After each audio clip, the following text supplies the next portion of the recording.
জুমা শব্দের অর্থ এক জায়গায় জড়ো হওয়া বা কাতারবদ্ধ হওয়া। শুক্রবার মসজিদে জোহরের 4 রাকাতের পরিবর্তে কাতারবদ্ধ হয়ে 2 রাকাতের যে ফরজ নামাজ আদায় করা হয়, ইসলামের পরিভাষায় সেটি সালাতুল জুমা বা জুমার নামাজ। জুমার নামাজ অতি গুরুত্বপূর্ণ একটি আমল। পবিত্র কোরআনে জুমা নামে একটি স্বতন্ত্র সূরা আছে, সেটি 62 নম্বর সূরা।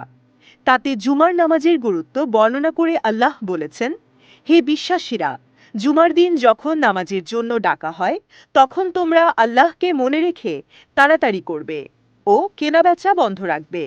এই তোমাদের জন্য ভালো, যদি তোমরা বোঝো। নবীজি সাল্লাল্লাহু আলাইহি ওয়াসাল্লাম জুমার নামাজকে খুবই গুরুত্ব দিতেন। তিনি প্রথম জুমার নামাজ যে মসজিদে আদায় করেছিলেন সেটি ঐতিহাসিক মসজিদে জুমা। মসজিদটি মদিনায় অবস্থিত।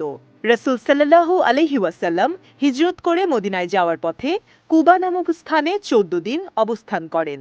সেখানে তিনি একটি মসজিদ নির্মাণ করেন। ঐতিহাসিক এই মসজিদের নাম মসজিদে কুবা। মদিনার মসজিদে নববী থেকে এর দূরত্ব প্রায় 5 কিলোমিটার।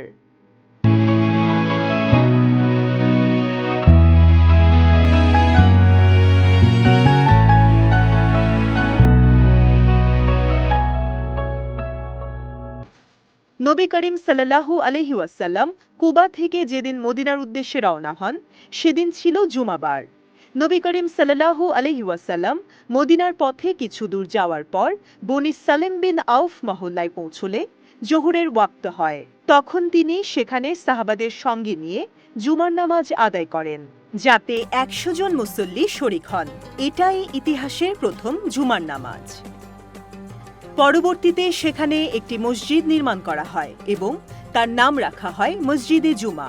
নবী করিম সাল্লাল্লাহু আলাইহি ওয়াসাল্লামের স্মৃতিধন্য এই মসজিদের আরেক নাম হল মসজিদে আতিকা।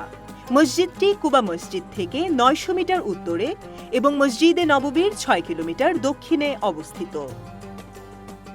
মসজিদটি সর্বপ্রথম পাথরের শিলা দ্বারা নির্মাণ করা হয়, পরে বেশ কয়েকবার সংস্কার করা হয়। সংস্কারের পূর্বে মসজিদটির দৈর্ঘ্য ছিল 8 মিটার, প্রস্থে 4.5 মিটার এবং লম্বায় 5.5 মিটার এবং একমাত্র গম্বুজটি ছিল লাল ইট দ্বারা নির্মিত। পূর্ব অংশের সাথে ছিল 8 মিটার দৈর্ঘ্য এবং 6 মিটার প্রস্থ সহ একটি উঠান। হিজরতের সময় মদিনার পথে বনি সালেম গোত্রে আদায় করা জুমাই ইসলামের ইতিহাসে প্রথম জুমা। এই জুমায় নবী করিম সাল্লাল্লাহু আলাইহি ওয়াসাল্লাম বেশ লম্বা খুতবা দেন। এটাই ছিল ইসলামের ইতিহাসে সর্বপ্রথম জুমা ও সর্বপ্রথম জুমার খুতবা।